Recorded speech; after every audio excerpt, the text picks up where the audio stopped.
Eu tenho pensado com uma inquietação que cresce a cada dia que as palavras já não tocam mais o chão. Elas pairam, flutuam, se entreolham num teatro de espelhos onde só se referem umas às outras, girando num círculo de sentidos fabricados imunes ao atrito real. Vivemos num tempo em que se diz muito e se percebe pouco. Fala-se de justiça sem encostar no sofrimento. Discute-se sobre sistema, estruturas, afetos, identidade, mas quase ninguém parece disposto a olhar o rosto de quem chora no transporte público ou o silêncio cansado de quem serve um café. As palavras se tornaram adereços, enfeitam discursos, cativam plateias, movimentam likes, mas raramente contém verdade.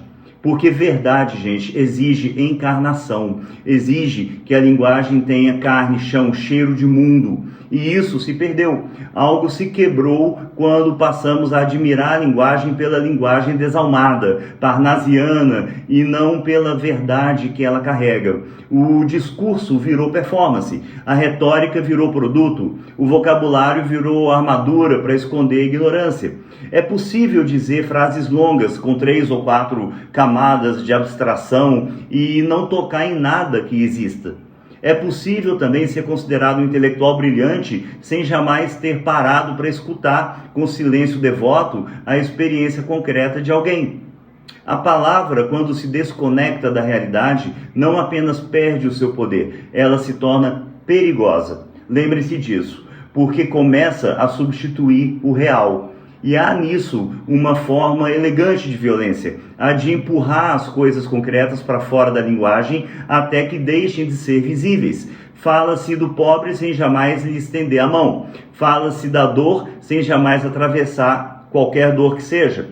Fala-se da morte com uma entonação acadêmica de tese. E assim a gente segue, e assim todos nós vamos sofisticadamente anestesiados, seguindo o mundo afora, convencidos de que entendemos o planeta só porque nomeamos as suas sombras. E eu vou ainda mais longe.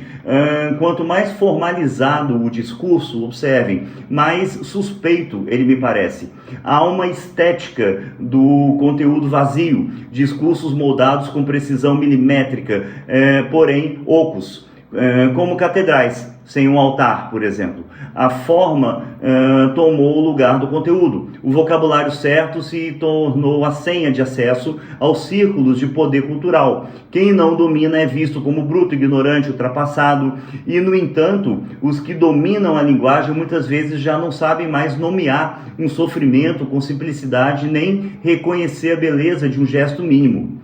A linguagem virou maquiagem. E pior, um tipo de verniz moral. Usa-se a palavra certa para parecer bom, legal, para parecer sábio, para parecer desperto, enquanto se pisoteia na prática tudo aquilo que os termos supostamente defendem. Quando as palavras traem o mundo, não é apenas o real que morre, é o sujeito também que morre.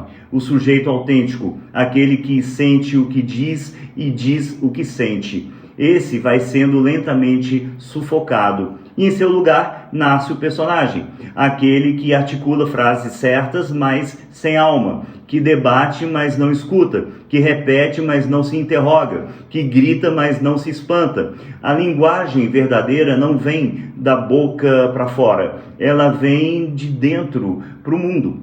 Ela nasce do silêncio. E só quem silencia diante da realidade é capaz de dizer algo que valha ser escutado. A única saída, se ainda houver uma, está no resgate da palavra como testemunha. A palavra que brota do contato, que não tem vergonha de ser simples, que recusa a bolha do jargão e da pose para se lançar corajosamente no território instável do vivido.